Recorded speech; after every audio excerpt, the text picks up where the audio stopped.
আজ থেকে প্রায় 1000 বছর পূর্বে পৃথিবীর অন্যতম প্রাকৃতিক সম্পদশালী অঞ্চল ছিল আমাদের এই বাংলা। আর তাই বিশ্বের সব পরাশক্তিদের আগ্রহের কেন্দ্রবিন্দুতে ছিল এই দেশ। কিন্তু চারদিকে পাহাড় পর্বত, বন জঙ্গল আর নদীনালায় পরিবেষ্টিত এই বাংলাকে করায়ত্ত করা এত সহজ ছিল না। তবুও মাত্র 18 জন সৈন্য নিয়ে বাংলা বিজয় করেছিলেন একজন তুর্কি সেনাপতি। নাম তার ইখতিয়ার উদ্দিন মোহাম্মদ বিন বখতিয়ার খিলজি। বর্তমান ভারতের পশ্চিমবঙ্গ, বিহার আর সমগ্র বাংলাদেশ নিয়ে গঠিত সুবিশাল রাজ্য বাংলার প্রথম মুসলিম শাসক এই বখতিয়ার খিলজিকে নিয়ে যুগ যুগ ধরে চলে এসেছে নানান চর্চা।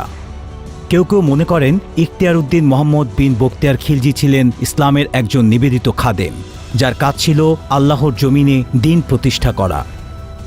আবার কারো কারো চোখে বখতিয়ার খিলজি একজন খুনি, লুটেরা ছাড়া আর কিছুই না। আসলে কেমন ছিলেন এই দুর্ধর্ষ যোদ্ধা? কি ছিল তার উদ্দেশ্য?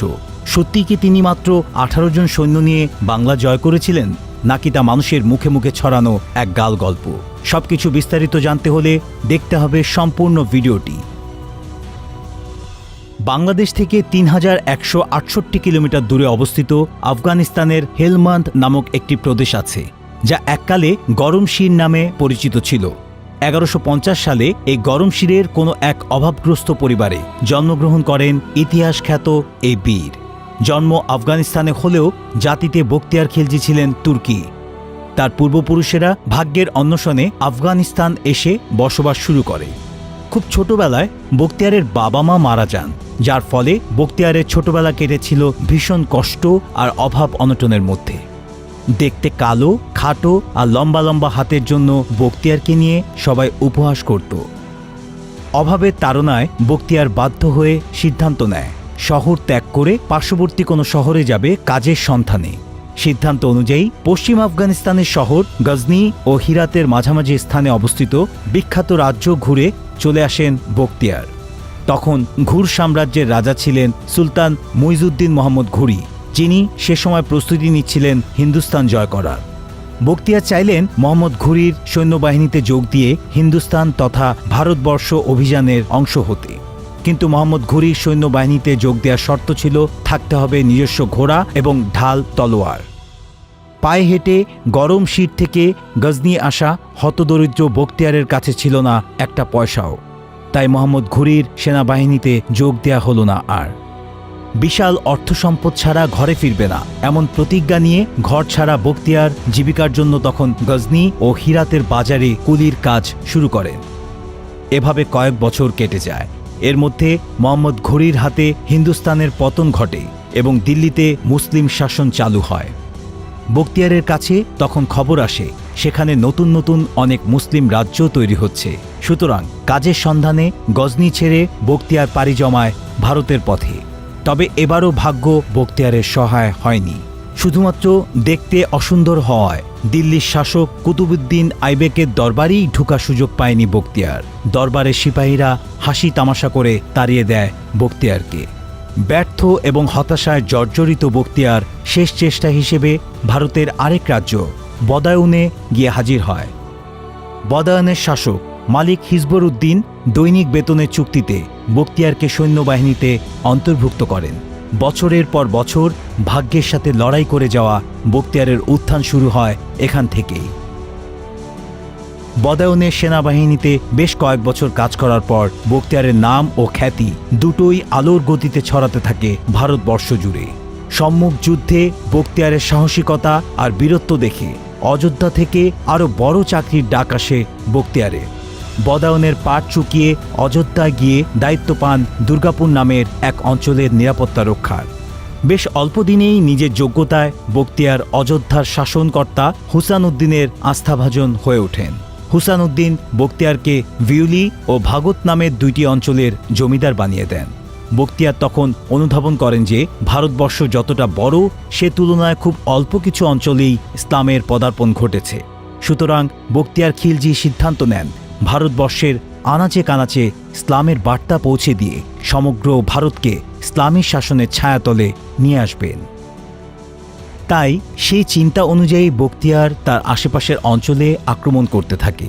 আর বখতিয়ারের এই কর্মকাণ্ডের দিকেই আঙুল তুলে বখতিয়ারকে দস্যু লুটেরা হিসেবে আখ্যায়িত করে একদল মানবতাবাদী, যাদের অভিযোগ শান্তিপূর্ণ রাজ্যগুলোতে আক্রমণ চালিয়ে বখতিয়ার সেসব রাজ্যের শান্তি বিনষ্ট করেছে, হত্যা এবং লুটপাট করেছে। অথচ সকল ঐতিহাসিকগণ স্বীকার করে যে সে সময় ভারতের বেশিরভাগ রাজ্যই ছিল অশান্ত আর অবিচারের ভারে জর্জরিত। শাসকরা ছিল ভোগ বিলাসে মত্ত, প্রজাদের উপর অন্যায় নিপীড়ন, জমি দখল, মাত্রাতিরিক্ত খাজনা আদায় সহ নানান জুলুম নির্যাতন চলত। বখতিয়ার সেসব অঞ্চল দখল করে ইসলামী শাসন চালু করে, মানুষের মাঝে ন্যায় বিচার প্রতিষ্ঠা করে, অতিরিক্ত খাজনা মওকুফ, কৃষি জমি সুষ্ঠু বন্টন, টাকশাল নির্মাণ সহ নানান প্রজাহিতকর কাজ করেন। বখতিয়ার শুধু তাদের উপরই তরবারি চালানোর হুকুম দিত যারা যুদ্ধ করতে আসত। নিরপরাধ কাউকে এবং কোনো নারী এবং শিশুকে স্বেচ্ছায় কখনো হত্যা করেনি বখতিয়ার। একজন সত্যিকারের ঈমানদার মুসলমান হিসেবে বখতিয়ার চেয়েছিলেন ভারতের সমস্ত কোণায় ইসলামী শাসন প্রতিষ্ঠা করতে। সুতরাং যারা বখতিয়ার সহ অন্যান্য মুসলিম শাসক ও মুসলিম দেশের পান থেকে চুন খসলেই মানবতার আঙুল তোলা শুরু করে, তারাই যখন আবার মিয়ানমারের রোহিঙ্গা নির্যাতন, চীনে উইঘর মুসলিম নির্যাতন এবং ফিলিস্তিনের উপর ইসরায়েলের আগ্রাসনের সময় মুখে কুলুপ এঁটে বসে থাকে, তখন তাদের মানবতার পিছনের আসল উদ্দেশ্য খুব সহজেই উপলব্ধি করা যায়। ভারতে একের পর এক রাজ্য জয় করার মাধ্যমে ইখতিয়ার উদ্দিন মোহাম্মদ বিন বখতিয়ার খিলজি ভারতের সবচেয়ে দুর্ধর্ষ ও সাহসী যোদ্ধা হিসেবে পরিচিত পেতে থাকেন। অনেক দূর দূরান্তের রাজ্যের শাসকগণ বখতিয়ারের আনুগত্য মেনে নিতে থাকেন। এমন সময় বখতিয়ার জানতে পারে ভারত উপমহাদেশে এমন এক অঞ্চল আছে যাতে সারা বছর ফসল ফলে, যার ফলফলাদি চিনির চেয়েও সুমিষ্ট আর মাটি ভীষণ উর্বর। সে অঞ্চলের নাম গৌরবঙ্গ, যার রাজা ছিলেন লক্ষণ সেন, যে শুধুমাত্র হিন্দু ব্রাহ্মণদের সাহায্য সহযোগিতা করে এবং অন্যান্য ধর্মাবলম্বীদের উপর, এমনকি নিজ ধর্মের নিচু জাতের উপরও অন্যায় অত্যাচার করেন, যার আমিরদের অত্যাচারে অতিষ্ঠ ছিল সকল প্রজা। বখতিয়ার খিলজি সিদ্ধান্ত নেন বাংলায় অভিযান চালাবেন। বখতিয়ার তখন অবস্থান করছিলেন বিহারে। বিহার থেকে বাংলায় যেতে হলে অর্ধেক পথ পাড়ি দিতে হবে নৌকায় করে। এর আগে কখনো নদীপথে যাতায়াত করেনি বখতিয়ার। তবে বখতিয়ারের একজন আমির ছিলেন যার নাম জহুরি লাম। সে আশ্বস্ত করেন নদীপথে নির্বিঘ্নে যাতায়াতের ব্যবস্থা করে দিবেন।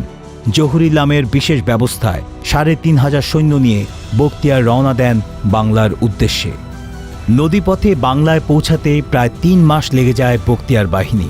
তাই স্থলপথে নেমেই বখতিয়ারের আর তর সইছিল না। পথ প্রদর্শককে সামনের ভাগে রেখেই ক্ষিপ্র গতিতে ঘোড়া নিয়ে চলতে থাকে বখতিয়ার।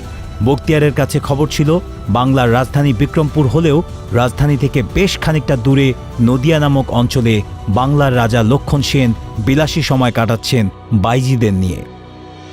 বখতিয়ার তাই প্রথমেই নদিয়া আক্রমণ করেন। নদিয়ার প্রবেশ মুখে পৌঁছে বখতিয়ার লক্ষ্য করেন সে এত ক্ষিপ্র গতিতে ঘোড়া চালিয়ে এসেছিলেন যে সব মিলিয়ে মাত্র ১৮ জন সৈনিক তার গতির সাথে তাল মেলাতে পেরেছে, বাকিরা সবাই পিছনে পড়ে গেছে। বখতিয়ার অপেক্ষা করতে চাইল না, সেই ১৮ জনকে সাথে নিয়েই নদিয়ার রাজবাড়িতে পৌঁছান। এদিকে রাজা লক্ষণ সেন নদিয়া অবস্থান করলেও খুব বেশি সেনাবাহিনী তার সাথে ছিল না, কারণ প্রথমত রাজা এখানে আমোদ ফুর্তি করার জন্য এসেছে, তাই যতটুকু রাজার নিরাপত্তার জন্য দরকার ততজন সৈন্য নিয়েই এসেছে। দ্বিতীয়ত নদিয়া ছিল ৩ দিক দিয়ে নদী বেষ্টিত একটি অঞ্চল, সুতরাং নদিয়া আক্রমণ করা খুব একটা সহজ ব্যাপার ছিল না। তবুও বখতিয়ার ঝাড়খণ্ডের জঙ্গলের মধ্য দিয়ে চলে আসেন বাংলায় এবং আক্রমণ করেন নদিয়া। ১৮ জন সৈন্য নিয়ে যখন বখতিয়ার রাজবাড়ির সামনে আসেন তখন প্রহরীরা তাদের আসার কারণ সম্পর্কে জিজ্ঞাসা করেন। বখতিয়ার তখন নিজেকে ঘোড়া ব্যবসায়ী হিসেবে পরিচয় দেয়। প্রহরীরা ভিতরে প্রবেশের অনুমতি দিতে যাবে, ঠিক এমন মুহূর্তে পিছনে থাকা বখতিয়ারের বিশাল সৈন্যবাহিনী এসে উপস্থিত হয়। প্রহরীরা তখন প্রাণের ভয়ে পালাতে শুরু করে।